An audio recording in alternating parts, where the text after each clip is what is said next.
Hello दोस्तों। 6 फरवरी को India और यूएस ने एक इंटरिम ट्रेड डील अनाउंस किया था। इस डील के अंडर यूएस इंडियन गुड्स पे 50% का रेसिप्रोकल टैरिफ 18% तक कम कर देगा। इसके बदले इंडिया को अमेरिकन इंडस्ट्रियल प्रोडक्ट्स पे ड्यूटीज कम करने पड़ेंगे और रशियन इंपोर्ट्स कम करने पड़ेंगे। इस डील के कुछ दिन बाद ही व्हाइट हाउस ने एक रिवाइज्ड फैक्ट शीट रिलीज किया जिसमें कुछ कमिटमेंट्स को रिलैक्स कर दिया गया था। और अब पिछले 4 दिनों में ही एक नया वर्ल्ड ऑर्डर उभरता हुआ दिख रहा है। इंडिया फॉर्मली पैक्स सिलिका का एक सिग्नेटरी बन गया है। पैक्स सिलिका एक ऐसा कोalition या देशों का ग्रुप है जिसे यूएस लीड करता है। ये ग्रुप सेमीकंडक्टर और एआई का सप्लाई चेन सिक्योर करना चाहता है। सरप्राइजिंगली इसके कुछ समय बाद ही यूएस सुप्रीम कोर्ट ने प्रेसिडेंट ट्रंप के रेसिप्रोकल टैरिफ्स रोक दिए। इसके रिस्पॉन्स में ट्रंप ने एक दूसरा प्रोक्लेमेशन साइन किया जिसमें वो यूएस इंपोर्ट्स पे अगले 150 डेज के लिए फ्लैट 10% के टेम्पररी इंपोर्ट सरचार्ज लगाएंगे। ये उन एलाबोरेट टैरिफ्स को रिप्लेस करेगा जिनके बेसिस पे इंडिया यूएस ट्रेड डील हुआ था। इसलिए शायद अब इंडिया को पूरा पैक्ट ही रीथिंक करना पड़ सकता है। शायद इसीलिए अगले ही दिन तक इंडिया ने वॉशिंगटन के साथ ट्रेड टॉक पोस्टपोन कर दिए। क्लियरली वर्ल्ड ट्रेड बहुत तेजी से बदल रहा है। हमें तो ऐसा भी लग रहा है कि इसका स्पीड एआई के डेवलपमेंट की स्पीड को भी पीछे छोड़ देगा। हमने अभी तक पैक्स सिलिका को कवर नहीं किया था। ये दुनिया के सेमीकंडक्टर सप्लाई चेन को बदलने का एक बहुत बड़ा मूव है।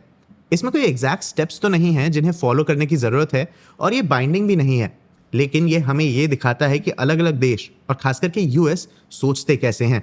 आज के इस वीडियो में हम पैक्स सिलिका के बारे में डिस्कस करेंगे। सबसे पहले हम पैक्स सिलिका के गोल्स और इसके पार्टिसिपेंट्स के बारे में बात करेंगे।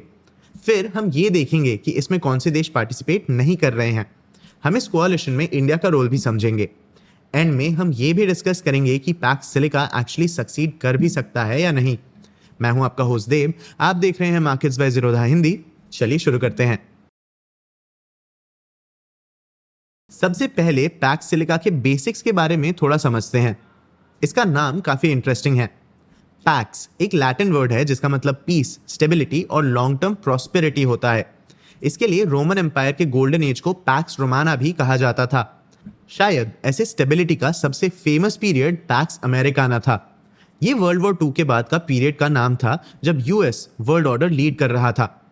पैक्स अमेरिकाना के मेन पिलर्स इकोनॉमिक ओपननेस और डेमोक्रेटिक वैल्यूज पे फोकस करना था। इस पीरियड में मिलिट्री पावर पे भी फोकस किया गया और यूएस डॉलर को दुनिया का रिजर्व करेंसी बना दिया गया।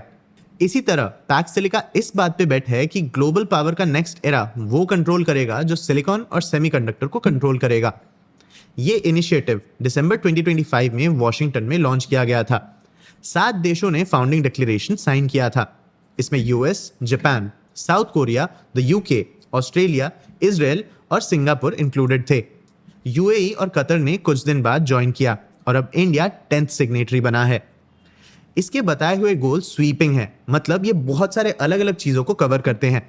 PACS silica AI supply chain के फुल स्टैक में कोऑर्डिनेशन लाना चाहता है। मतलब ये critical minerals, energy inputs, semiconductor design and fabrication, advance packaging, data centres और बहुत कुछ एक साथ कवर करेगा। ये एडवर्सरीज या ऐसे प्लेयर्स जो मेंबर नेशंस को अपोज कर सकते हैं, उन पे कोअर्सिव डिपेंडेंस कम करना चाहता है। मतलब ऐसा डिपेंडेंस जिसका यूज इन देशों के अगेंस्ट किया जा सकता है। ऐसे एडवर्सरीज में से एक है चाइना। ये ग्लोबल रेयर अर्थ रिफाइनिंग का एक बड़ा हिस्सा कंट्रोल करता है और इसका लेगेसी चिप्स में भी एक स्ट्रॉन्ग प्रेजेंस है। पैक्स सिलिका टेक्नोलॉजिकल फ्रंटियर या एक्सप्लोरेशन और डेवलपमेंट को प्रोटेक्ट करना चाहता है और अलाइंड या फ्रेंडली देशों को दूसरों से आगे बढ़ाना चाहता है। लेकिन पैक्स सिलिका पूरी तरह से पैक्स अमेरिकाना जैसा नहीं है। ये इकोनॉमिक ओपननेस या एफिशिएंसी पे फोकस नहीं करता, बल्कि ये इस बात पे फोकस करता है कि जब देशों के बीच टेंशन्स बढ़ते हैं तो नेशनल सिक्योरिटी इकोनॉमिक एफिशिएंसी से ज़्यादा ज़रूरी होती है। मतलब पैक्स सिलिका के थ्रू रिसोर्स एलोकेशन में मार्केट्स का रोल भले ही पूरी तरह से हटा नहीं है, लेकिन ये काफ़ी कम हुआ है। इकोनॉमिक एफिशिएंसी की जगह अब जियोपॉलिटिकल नेसेसिटीज़ पे फोकस किया जाएगा। ये अमेरिका के ग्लोबलाइजेशन के तरफ करंट हॉस्टाइल अप्रोच से भी जुड़ा हुआ है। ट्रंप का मानना है कि इकोनॉमिक ओपननेस ने अमेरिका के इंडस्ट्री को वीक कर दिया है, इसलिए अब से ओपननेस में रेस्ट्रिक्शंस बढ़ेंगे। पैक्स सिलिका क्यों एग्जिस्ट करता है, ये समझने का एक और तरीका ये है कि इसे किसने साइन किया है। हर मेंबर सेमीकंडक्टर वैल्यू चेन के एक क्रिटिकल चोक पॉइंट को कंट्रोल करता है। रॉ मटेरियल से शुरू करें तो ऑस्ट्रेलिया के पास लिथियम और रेयर अर्थ्स के बड़े रिजर्व्स हैं और यहाँ दुनिया के सबसे बड़े माइनिंग कंपनीज भी हैं। जापान इलेक्ट्रॉनिक्स मैन्युफैक्चरिंग के लिए फेमस है, लेकिन इसके पास की केमिकल्स में भी एक स्ट्रॉन्ग कैपेसिटी है। सप्लाई चेन में इसके बाद दुनिया के कुछ सबसे इनोवेटिव देश हैं, जैसे साउथ कोरिया में दुनिया के सबसे बड़े मेमोरी चिप मेकर्स हैं। इजराइल वेंचर कैपिटल और सॉफ्टवेयर और साइबर सिक्योरिटी में इनोवेशन लाता है। सिंगापुर एक इंपॉर्टेंट सेमीकंडक्टर पैकेजिंग नोड और लॉजिस्टिक्स हब है। एआई को एनर्जी की बहुत ज़रूरत होती है, तो एनर्जी के लिए कतर और यूएई जैसे ऑयल रिच देश हैं। फाइनेंसिंग साइड में सिंगापुर, यूएई और कतर के वेल्थ फंड्स का सॉवरेन सपोर्ट भी है, और यूके और इसराइल के वेंचर कैपिटल इकोसिस्टम्स भी हैं।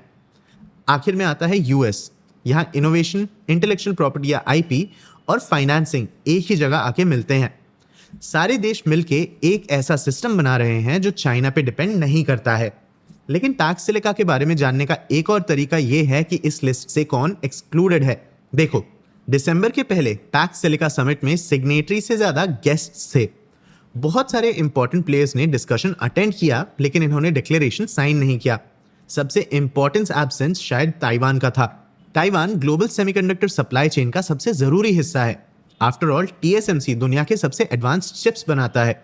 दुनिया का सबसे बड़ा इलेक्ट्रॉनिक्स कॉन्ट्रैक्ट मैन्युफैक्चरर फॉक्सकॉन भी ताइवान में ही हेडक्वार्टर्ड है, और ये अब एआई सर्वर्स का भी सबसे बड़ा मेकर है।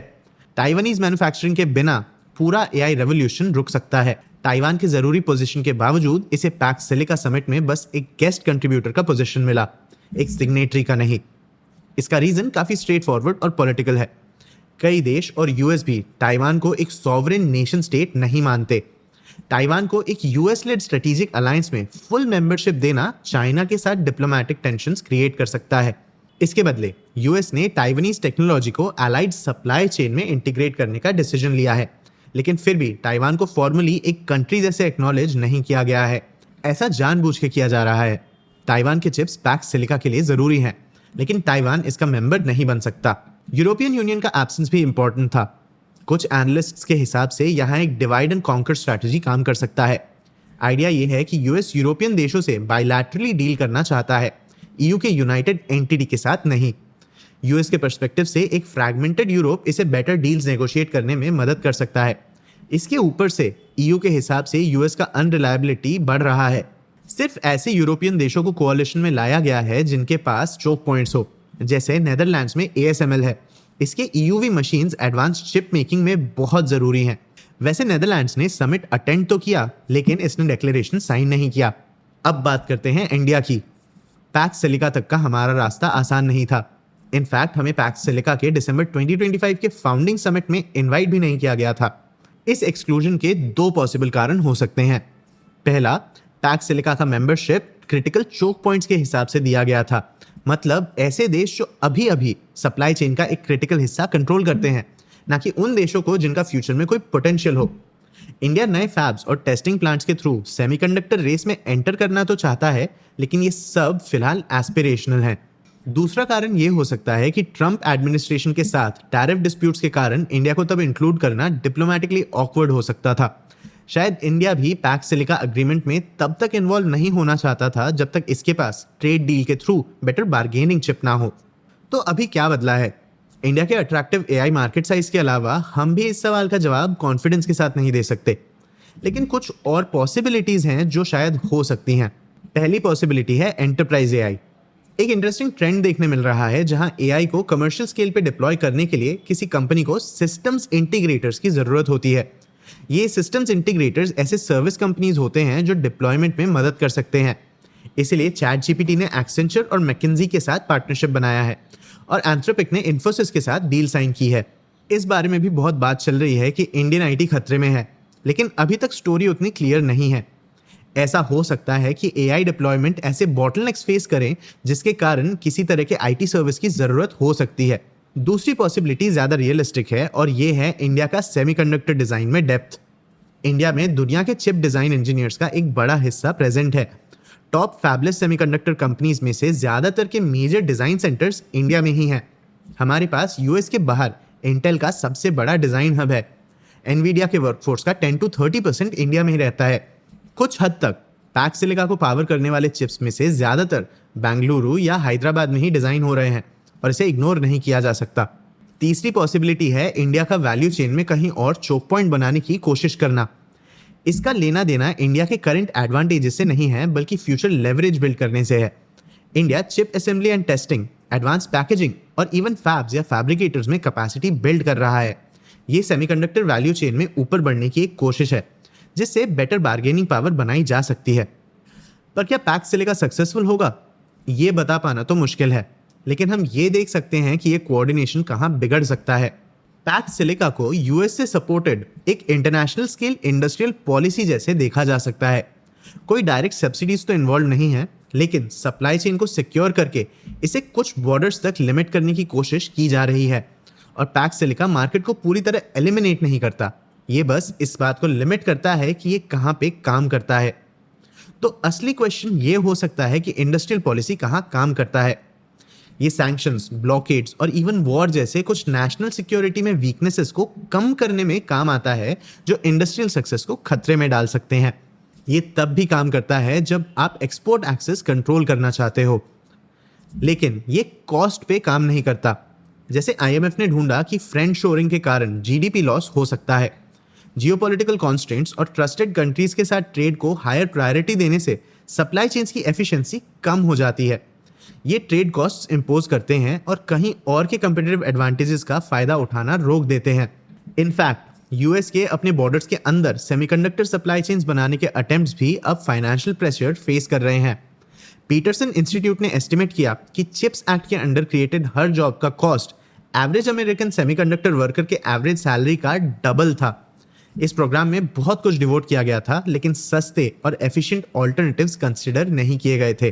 पीटरसन इंस्टीट्यूट के हिसाब से इन पैसों का बेटर यूज चिप्स खरीदने में किया जा सकता था। आपको क्या लगता है, क्या पैक्स सिलिका सक्सेसफुल होगा? इंडिया का इस कोalition में क्या रोल होगा? अपने व्यूज हमें कमेंट सेक्शन में जरूर बताना। आगे आप कौन से टॉपिक्स पे वीडियोस देखना चाहते हो, ये भी हमें कमेंट सेक्शन में जरूर बताना। अगर ये वीडियो आपको इन्फॉर्मेटिव लगा तो इसे लाइक और शेयर जरूर करना। ऐसे ही और वीडियोस के लिए चैनल को सब्सक्राइब भी कर लेना। आज के लिए इतना ही, मिलते हैं अगले वीडियो में।